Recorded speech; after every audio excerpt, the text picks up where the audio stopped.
Qu'est-ce qui baisse la vivacité de votre cerveau et votre capacité à apprendre par la lecture? C'est ce que vous découvrirez dans ce nouvel épisode de Passion d'apprendre.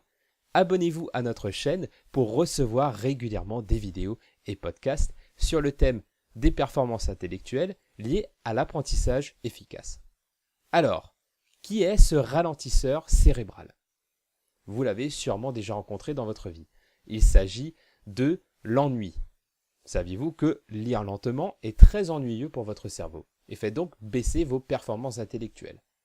Cela peut paraître paradoxal, mais la lecture lente est un véritable problème en matière d'apprentissage. Je vous explique les raisons à cela tout de suite.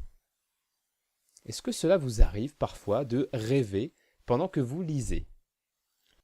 Imaginez que vous lisiez un article d'un journal et que vous voyez à côté du deuxième paragraphe un petit encart publicitaire à propos d'une glace. Elle a l'air bien appétissante.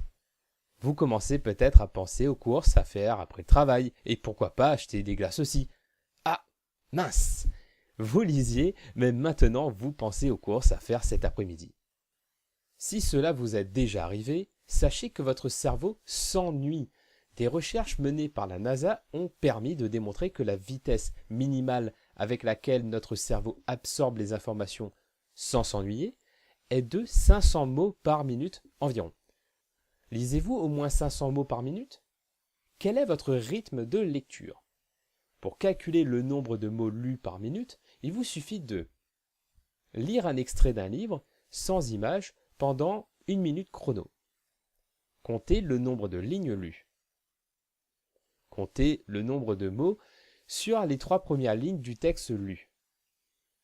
Calculez la moyenne obtenue pour avoir le nombre moyen de mots par ligne.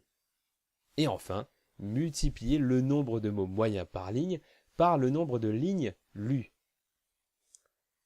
Vous obtenez alors le nombre de mots lus par minute.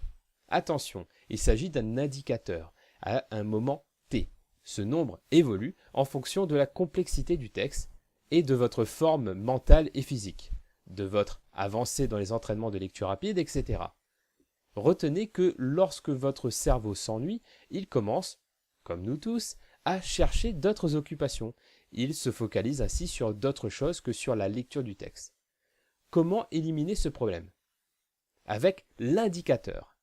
Si vous lisez avec l'indicateur, comme un stylo ou votre doigt par exemple, que vous faites passer sur votre texte, vous avez le contrôle physique sur la vitesse de lecture.